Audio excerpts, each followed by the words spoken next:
মেঘের ওপারে আলো।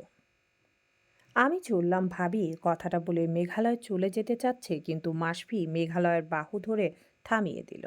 মেঘালয় মাসফির মুখের দিকে তাকিয়ে বলল, আমাকে আর কতবার ধ্বংস করব ভাইয়া?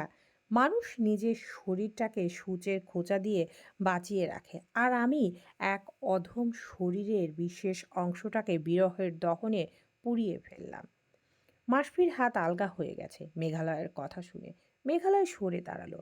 বর্ষা নরম হয়ে মেঘালয়কে বলল, আলো এখনো তোমার ওয়াইফ। আপনি জানেন, আমি জানি আলো আমার কি হয়। আলোর মনে আছে। আমার তো মনে হচ্ছে ও ভুলেই গিয়েছিল ওর একটা সংসার ছিল। ওকে ভালোবেসে যাওয়া সামান্য এক মানুষ যে কিনা রাত দিন তাকে না পাওয়ার যন্ত্রণা ভোগ করেছে, সেই মানুষটার কথাও সে ভুলেই গিয়েছিল। এতগুলো বছর পরে সে আমাকে তার মানুষ হিসেবে দাবি করবে বলে যে তার দাবি পূরণ করতে হবে এমন কথা কোনো আদি পুস্তকে আছে? সে আমার এতগুলো বছরের দুঃখকে রাতারাতি সুখে পরিণত করতে পারবে? মেঘালয়ের কথার পিঠে আর কোনো জবাব দিতে পারল না মাসফি এবং বর্ষা। মেঘালয় তাদের পাশ কাটিয়ে বের হয়ে গেল। ক্যাব নিয়ে সোজা চলে গেল শিশিরদের বাড়িতে। লাগেজ গুছিয়ে পাসপোর্ট সহ আনুষঙ্গিক কাগজপত্র এবং মোবাইল বেছানোর উপর রেখে ওয়াশরুমে চলে গেল সে। ওয়াশরুম থেকে বের হয়ে এসে কালো স্যুট পরল, তারপর কারাকারুক এয়ারপোর্টের উদ্দেশ্যে বের হয়ে গেল। মেঘালয় কালো কোটের কালার তুলে ক্যাবের পেছনের সিটে বসে জানালার বাইরে তাকিয়ে রইল। ক্যাবটা ধীরে ধীরে ওল্ড টাউন পেরিয়ে যখন শহরের সীমা ছাড়ল, তখন ঘড়িতে বিকেল 5:30। রাস্তায় গাড়ি কম, তাই ড্রাইভার কোনো কথা না বাড়িয়ে গতি বাড়ালো। মাত্র 20 মিনিটের মধ্যেই পৌঁছে গেল জোন পল ইন্টারন্যাশনাল এয়ারপোর্ট, কার্কো ব্রাজিলে। ক্যাব থামতেই মেঘালয় ভাড়া মিটিয়ে নামলো।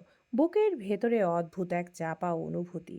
প্লেন যাত্রার আগে বুকের মধ্যে সেই চেনা ভারের উপস্থিতি।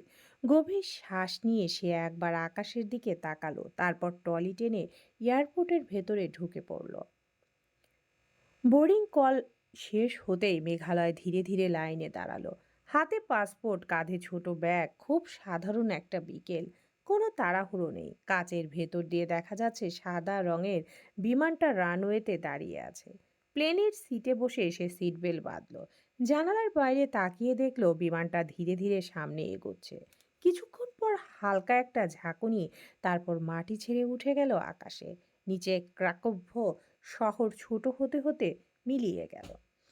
ফ্লাইটটা শান্ত।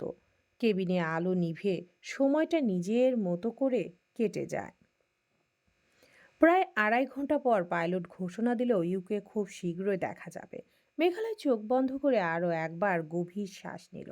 যাত্রাটা ঠিক যেমন হওয়ার দরকার ছিল তেমনই ছিল, কিন্তু মনের কোণে মিথ্যাবাদীকে ফিরে পাওয়ার জন্য তোলপাড় করছে। বিমানটা ধীরে ধীরে নামতে শুরু করলো। জানালার বাইরে মেঘ সরে গিয়ে নিচে ভেসে উঠল সবুজ মাঠ আর পিচঢালা সোজা রাস্তা। হালকা একটা ঝাঁকুনির পর চাকা রানওয়ে স্পর্শ করলো। যাত্রা শেষ। বেল্ট খুলে সবাই একে একে দাঁড়ালো। মেঘালয়ের ব্যাগটা কাঁধে তুলে নিল। করিডোর পেরিয়ে যখন সে টার্মিনালের ভেতরে ঢুকলো, চারপাশে ব্যস্ততা। ইমিগ্রেশন লাইনে দাঁড়িয়ে কিছুক্ষণ অপেক্ষা, তারপর পাসপোর্টে সিল পড়ল। ব্যাগেজ বেল্টের পাশে দাঁড়িয়ে সে নিজের লাগেজটা নামালো। সবকিছু স্বাভাবিক নিয়ম মাফিক। দরজা পেরিয়ে বাইরে পা দিতেই ঠান্ডা বাতাস মুখে স্পর্শ করলো। মেঘালয় এক মুহূর্ত থামলো, তারপর স্বাভাবিক ভঙ্গিতেই এগিয়ে গেল। এয়ারপোর্টের বাইরে পা দিতেই ভিড়ের ভেতর হঠাৎ একটি পরিচিত মুখ চোখে পড়ল। মুহূর্তেই মেঘালয়ের ভিতরটা কেমন জানি চুপসে গেল। এখানে এই জায়গায় ওকে দেখার কোনো প্রস্তুতি ছিল না তার। এক সেকেন্ডের জন্য থমকে গেল সে, মুখ ফিরিয়ে অন্যদিকে তাকানোর একটা স্বাভাবিক চেষ্টা। কিন্তু ততক্ষণে চোখাচোখি হয়ে গেছে। পরিচিত সেই মুখটা এগিয়ে আসছে বুঝেই মেঘালয়ের কপালের বিরক্তির রেখায় স্পষ্ট হয়ে উঠল। সে কোনো কথা না বলে ব্যাগটা শক্ত করে ধরল। ভেতরে ভেতরে একটাই অনুভূতি, এই সাক্ষাৎটা ঠিক এখন দরকার ছিল না। তারপরও সে দাঁড়িয়ে রইল, বিরক্তিটা আড়াল করে স্বাভাবিক থাকার চেষ্টা করতে লাগলো। হেই মেঘালয়, হাউ আর ইউ? কথাটা বলতে বলতে রিনি সামনে এগিয়ে এসে মেঘালয়কে জড়িয়ে ধরার চেষ্টা করলো। কিন্তু মেঘালয় সঙ্গে সঙ্গে এক হাত সামনে বাড়িয়ে তাকে থামিয়ে দিল। চোখে মুখে বিরক্তি লুকানোর কোনো চেষ্টাই করলো না সে। Stop Rini, I can tolerate this torture. Are you teenager or a child? You are a mature person, at least I expect that. Rini থমকে গেল। হাত দুটো শূন্যে ঝুলে রইল কয়েক সেকেন্ড। আশেপাশের সবকিছু অস্বস্তিকর হয়ে উঠল তার কাছে। মেঘালয় আর কিছু বলল না, ব্যাগটা কাঁধে ঠিক করে নিয়ে অন্যদিকে তাকালো। তার চোখে মুখে স্পষ্ট এই সাক্ষাৎটা তার একেবারেই কাম্য ছিল না। রিনির মনটা মুহূর্তেই ভীষণ খারাপ হয়ে গেল। চোখের কোণায় জল জমে উঠেছিল। কিন্তু এত মানুষের ভিড়ের মাঝখানে নিজেকে ভেঙে পড়তে দিল না সে। দ্রুত চোখের পাতা ফেলে জলটা আটকে নিল। ঠোঁটের কোণায় জোর করে একটা হাসি টেনে এনে শান্ত গলায় বলল, পাপ্পা তোমার জন্য অপেক্ষা করছে। একটু থেমে আবারও বলল, তুমি ফিরবে অথচ আমাকে একটিবার জানানোর প্রয়োজন মনে করলে না। ভাগ্যিস শিশিরের কাছে কল করার বদৌলতে তোমার ফিরে আসার খবর জানতে পারলাম। কথাগুলো বলার সময় রিনির চোখে অভিযোগ ছিল, কিন্তু কণ্ঠে ছিল না। শুধুই ছিল চাপা অভিমান, যেটা সে যত্ন করে হাসির আড়ালে ঢেকে রাখার চেষ্টা করছে। মেঘালয় রিনির অভিমানের কারণটা ভালো করেই জানে। তার হৃদয়ের এই বেগতিক অবস্থার খবরও অজানা নয়। তবুও তো সে জানে রিনি তার মানুষ নয়, কোনোদিনও ছিল না। এক জীবনে সে শুধু আলোকে চেয়েছে, আলোকে নিজের হৃদয়ের গভীরে জায়গা দিয়েছে। সেই হৃদয়ে অন্য কারো ঢোকার কোনো ফাঁক নেই। এই কারণে মেঘালয় খুব সচেতনভাবে চেষ্টা করে যেন রিনি তার উপর দুর্বল না হয়ে পড়ে। ইচ্ছাকৃতভাবে মাঝে মধ্যে প্রয়োজনের চেয়ে বেশি কটু কথা বলে ফেলে। ভাবে এতেই হয়তো রিনি দূরে সরে যাবে। কিন্তু অদ্ভুত এই মেয়েটা জানি কেমন ধাঁচের। এত কথা শোনার পরও, এত অবহেলার পরও কোনো দিন তাকে রাগ করতে দেখা যায় না। অভিযোগ নেই, প্রতিবাদ নেই, শুধু আছে সহ্য ক্ষমতা। যেন কষ্টটাকে নিজের ভেতরে গুটিয়ে রাখার অদ্ভুত ক্ষমতা তার আছে। রিনি এমন কেন? সে কি ভালোবাসার সংজ্ঞাটা অন্যভাবে জানে? নাকি সে বিশ্বাস করে ভালোবাসা মানে চাওয়া নয়, ধরে রাখা নয়, শুধু পাশে থাকা, যতটা দূরে থাকতে বলা হোক না কেন সে তবুও কাছে এসে দাঁড়িয়ে থাকবে। না চাইতেও রিনির সঙ্গে বাড়িতে ফেরার উদ্দেশ্যে উবারে বসে রওনা হলো মেঘালয়। উবার ধীরে ধীরে টাওয়ার হেলমেটস এর সরু রাস্তা দিয়ে এগোচ্ছে। জানালার বাইরে ছোট ছোট দোকান, লাইট ইটের লাল বাড়ি লাল ইটের বাড়ি আর রাস্তায় ছড়িয়ে থাকা সাইকেলগুলো চোখে পড়ছে। কয়েকজন মানুষ হেঁটে যাচ্ছে, কেউ কথোপকথন করছে, কেউ পোষ্য কুকুর নিয়ে ঘোরাফেরা করছে। শহরের এই অংশে বাঙালি সম্প্রদায়ের উপস্থিতি আছে। দরজার নেম প্লেট থেকে শুরু করে দোকানের সাইনবোর্ড পর্যন্ত সবকিছুতেই ছোট্ট স্বদেশের ছোঁয়া।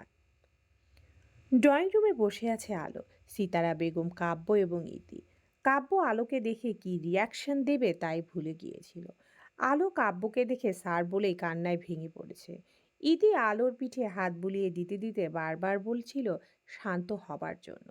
কিন্তু আলো শান্ত হলে তো ধীরে ধীরে আলোর কান্না ফুরিয়ে যায়।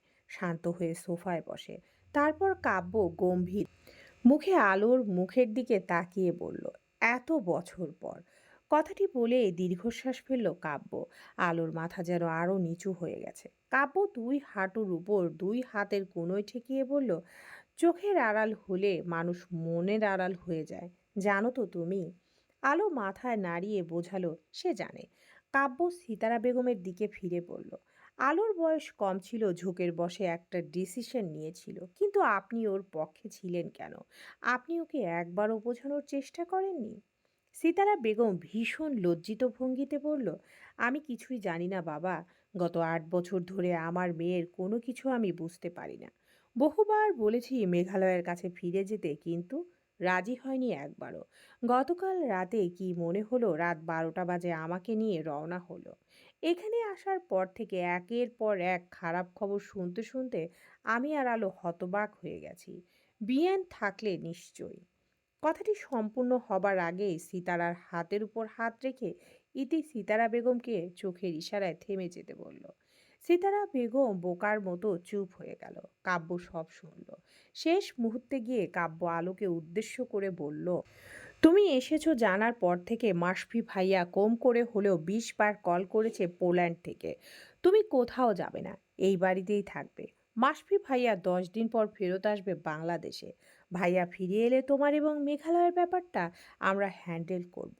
এবার অন্তত তোমরা দুজন ইগো দেখিয়ে নিজেদের সংসার নষ্ট করবে না।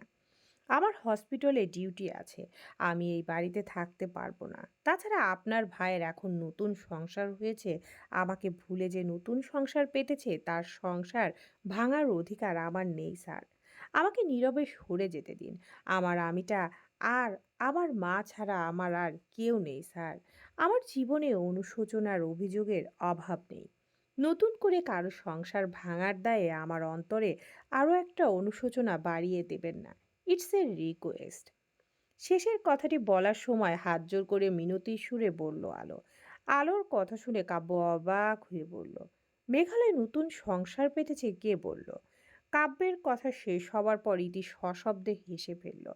আলোর বিস্ময় ভরা মুখটা দেখে তার বেশ আনন্দ লাগছে। মেয়েটা তো জানে না তার অপেক্ষায় থেকে মেঘালয়ের কেমন করে দিনকাল কাটছে। তার খুব ইচ্ছে যেভাবেই হোক দুজনকে মিলিয়ে দেবে। পৃথিবীর কোনো ভালোবাসা কি এত অপেক্ষার প্রহর গুনেছে? যতটা মেঘালয়ের বুক পেতে দাঁড়িয়ে থাকা ভালোবাসা আলোর একটা হ্যাঁ শোনার জন্য অধীর আগ্রহ নিয়ে অপেক্ষা করছে। ইতি আলোর মাথায় হাত রেখে বলল, তোমার ডাক্তার সাহেব তোমারই আছে। তোমাকে যে ভুলে থাকার জন্য বাংলাদেশ ছেড়ে গেছে সে করবে দ্বিতীয় বিয়ে।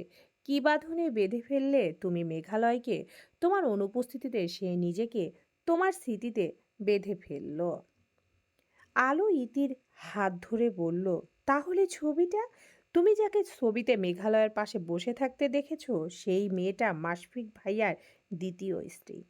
আলো চোখ বন্ধ করে স্বস্তির নিঃশ্বাস ফেলল। বুকের উপর 1 টন ওজনের সমান ডাক্তার সাহেব হারিয়ে ফেলার ভয় সরে গেছে এই মুহূর্তে। তবে আলোর শরীর কাঁপছে অস্থিরতায়। ইতি টের পেল কিনা আলোর অবস্থা। কাব্যর চোখের দিকে তাকিয়ে কি যেন ইশারায় বলল। কাব্য ইশারার মানে টের পাওয়ার সঙ্গে সঙ্গে পকেট থেকে মোবাইল বের করে ভিডিও কল করলো মেঘালয়ের হোয়াটসঅ্যাপে। আলো টের পেল না অবধি কিছুক্ষণের মধ্যে তার সঙ্গে ডাক্তার সাহেবের পুলন মিলন হতে যাচ্ছে। চলমান।